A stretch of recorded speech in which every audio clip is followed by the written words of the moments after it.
दोस्तों, भारत दुनिया के कुछ उन देशों में से एक है जहां शराब का सेवन बहुत ज्यादा अधिक मात्रा में किया जाता है। यही वजह है कि भारत में आपको शराब के एक से बढ़कर एक ब्रांड्स देखने को मिल जाएंगे, जिनके पीछे लोगों की अपनी अलग अलग राय है। लेकिन दोस्तों, जब बात आती है रम की, तो सभी की जुबान पर सिर्फ एक ही ब्रांड का नाम आता है और वो है ओल्ड मंक। दोस्तों, ये एक ऐसा अल्कोहल ब्रांड है जो पिछले 7 दशकों से अपनी रम की वजह से न सिर्फ भारत में बल्कि पूरी दुनिया में पहचान बनाए हुए है। भारतीय जवानों की पोस्टिंग जब बर्फीले क्षेत्रों में की जाती है, तब उन्हें भी दवा के रूप में ठंडीले क्षेत्रों में उपयोग करने के लिए ओल्ड मंक रम दी जाती है। सिर्फ इतना ही नहीं, भारत में जैसे ही सर्दियां शुरू होती हैं तो शराब पीने वालों की जुबान पर ओल्ड मंक रम का नाम ऐसे चिपक जाता है जैसे शहद पर मधुमक्खी। और दोस्तों, हैरानी की बात तो यह है कि ये ब्रांड अपना किसी भी तरह का विज्ञापन भी नहीं करता और ना ही इसने पिछले 70 सालों से किसी एडवर्टीजमेंट पर 1 रुपया खर्चा किया है। लेकिन इसके बावजूद भी ये ब्रांड आज लोगों की पहली पसंद बना हुआ है। दोस्तों, ये सब कैसे हुआ और इस ब्रांड की शुरुआत कैसे हुई, चलिए जानते हैं आज की हमारी वीडियो में। दोस्तों, ये बात तब की है जब भारत पर अंग्रेजों का शासन हुआ करता था। उस समय मुंबई, दिल्ली और कोलकाता में इतनी ज्यादा भीषण गर्मी पड़ती थी कि अंग्रेजी अफसरों से सहन नहीं होती थी, जिसके बाद पूरे भारत में एक हिल स्टेशन की तलाश शुरू हो गई और उनकी ये तलाश शिमला पर आकर खत्म हुई, जिसके बाद उन्होंने शिमला को ही अपना समर कैपिटल भी घोषित कर दिया।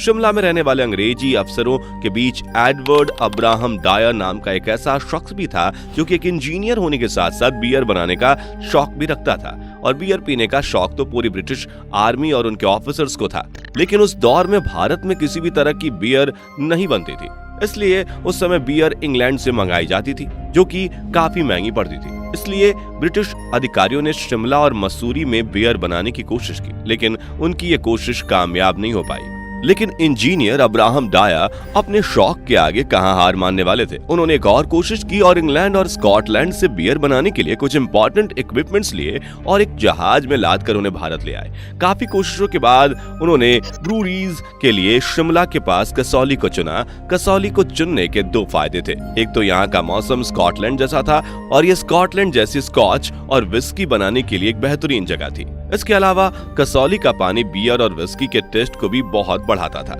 इस तरह कसौली में शराब की फैक्ट्री शुरू हो गई। लेकिन उसके बाद कसौली की जनसंख्या बढ़ने लगी। जनसंख्या बढ़ने की वजह से यहाँ पानी की कमी होने लगी। इसलिए जनरल डायर ने अपनी ब्रूरीज को शिमला के और करीब यानी कि सोलन में शिफ्ट कर दिया और यहाँ स्प्रिंग वाटर बहुत ज्यादा मात्रा में मौजूद था। इसलिए डायर को सोलन और ज्यादा पसंद आ गया, जिसके बाद 1850 में डायर एशिया की पहली बियर बनाने में सफल हुआ और उसने उसे नाम दिया लायन। इसके बाद डायर ने शिमला, रावलपिंडी, म्यांमार और कोटा में भी शराब बनाने की कई फैक्ट्रीज डाली और 1855 में अपनी कंपनी का नाम डायर ब्रूरीज रख दिया। डायर का बिजनेस काफी फला फूला, जिसके कारण वो 1860 में अपने परिवार के साथ शिमला में ही शिफ्ट हो गया। यहाँ उसने एक घर खरीदा और उस घर को नाम दिया डायर टोन। साथ में उस घर के पास ही एक ब्रूरीज भी बनवाई। इस एरिया को शिमला में बियर नाम से जाना जाता था। साल 1864 में डायर के घर एक बेटा हुआ,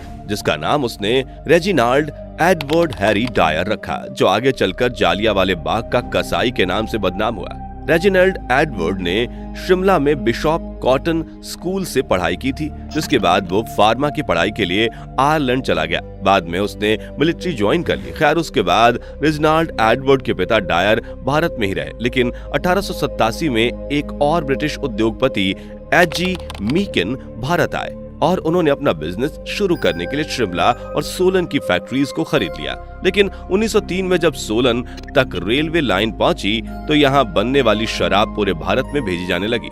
शराब तो खूब बिकने लगी, लेकिन फर्स्ट वर्ल्ड वॉर के बाद और खासकर जालियांवाला बाग कांड के बाद डायर नाम खूब बदनाम हुआ और कुछ ऐसा बदनाम हुआ कि पूरा देश ही डायर को मारने के पीछे पड़ गया। इसलिए डायर की जितनी भी शराब की फैक्ट्रीज थी उसे मिकिन कंपनी ने एक्वायर कर लिया और कंपनी का नाम पड़ गया डायर मिकिन ब्रूरीज, जिसके बाद ये कंपनी अच्छा खासा प्रॉफिट कमाने लगी।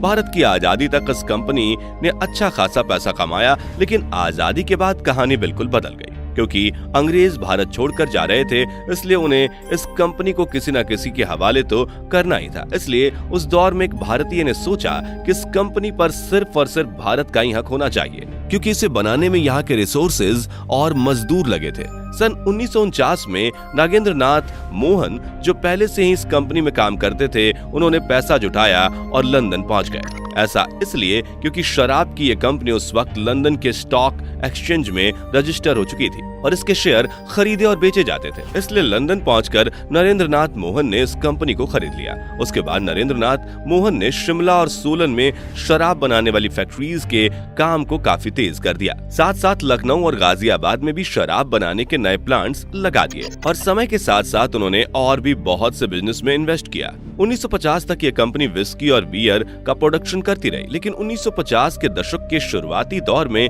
कंपनी ने एक नया प्रोडक्ट लॉन्च किया और इस प्रोडक्ट का नाम रखा ओल्ड मॉन्क रम। और यहीं से इस कंपनी ने मॉडर्न और रिपब्लिक इंडिया में रम की रूहानी टेस्ट को इंट्रोड्यूस कराया, जिसके पीछे का आइडिया नरेंद्र नाथ मोहन के बेटे वेद रतन मोहन का था। और उन्होंने ये पाया कि अगर हम एक रम निकालते हैं तो वो शायद लोगों के बीच ज्यादा फेमस होगी, और ऐसा ही हुआ। लेकिन शुरुआत में इस रम को लोगों के लिए नहीं बल्कि सिर्फ और सिर्फ आर्मी के लिए ही बनाया गया था। उस जमाने में आर्मी कैंटीन्स में हरक्यूलिस रम बिकती थी और इसी रम की मोनोपोली हुआ करती थी। बस इसी मोनोपोली को तोड़ने के लिए ओल्ड मोंक रम आर्मी कैंटीन्स तक पहुंच गई और जब जवानों और अफसरों ने इसे टेस्ट किया तो वहीं से सब कुछ बदल गया।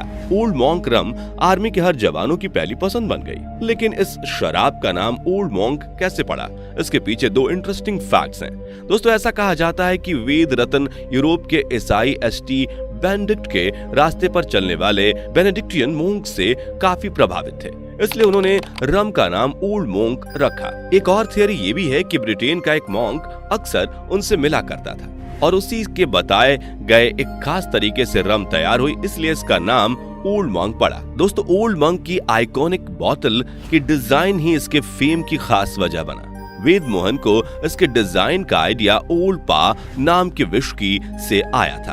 देखते ही देखते ओल्ड मॉन्क पूरे भारत में फेमस हो गई और खासकर मिलिट्री कैंटीन में उसकी मांग बहुत बढ़ने लगी।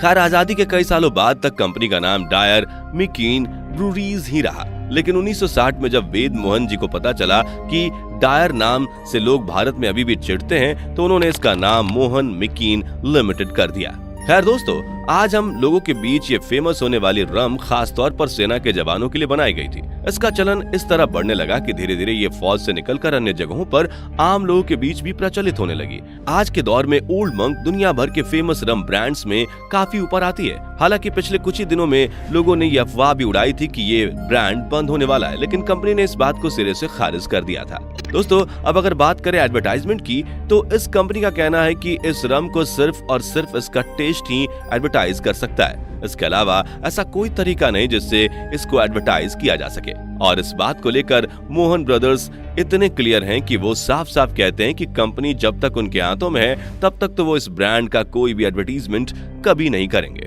दोस्तों, मॉन्क यानी साधु संतों की सीक्रेट ड्रिंक से प्रेरित ये रम आज की तारीख में रूस, Britain, America, Germany, Japan, UAE, Estonia, Finland, New Zealand, Canada, Kenya, Zambia, Cameroon, Singapore और मलेशिया समेत करीब 50 देशों में बेची जाती है। इसकी लोकप्रियता इतनी है कि 2002 में सामने आए एक आंकड़े के अनुसार उस साल इसकी 80 लाख बोतलें बेची गई थी। ओल्ड मॉन्क के कई दीवाने तो ऐसे हैं जो इसे रेगुलर मेडिसिन के तौर पर यूज करते हैं। इस रम की लोकप्रियता का अंदाजा आप इसी बात से लगा सकते हैं कि इसके दम पर कपिल मोहन ने लिकर किंग कहे जाने वाले विजय माल्या को पछाड़ दिया था। लेकिन दोस्तों, आपको बता दें कि एडवर्टाइजमेंट ना करके इस कंपनी को नुकसान भी उठाना पड़ा था। साल 2002 तक जो कंपनी भारत में सबसे ज्यादा रम बेचा करती थी, वह आने वाले सालों में अपनी बादशाहत को नहीं बचा सकी, क्योंकि साल 2002 में मैकडॉवेल्स ने सेलिब्रेशन नाम की एक रम को लॉन्च किया था और लॉन्च के साथ साथ ही उन्होंने दोस्ती यारी के नाम पर अपनी रम का ऐसा एडवर्टीजमेंट किया कि आने वाले सालों में ही इसने ओल्ड मंक से ज्यादा रम बेचे जाने का रिकॉर्ड अपने नाम कर लिया। वैसे क्या आपको यह रम पसंद है? नीचे कमेंट में अपनी राय जरूर बताएं। जाने से पहले वीडियो को लाइक शेयर जरूर करें और ऐसी ही और वीडियोस के लिए इस चैनल को सब्सक्राइब करके बेल नोटिफिकेशन को भी जरूर ऑन कर लें। धन्यवाद।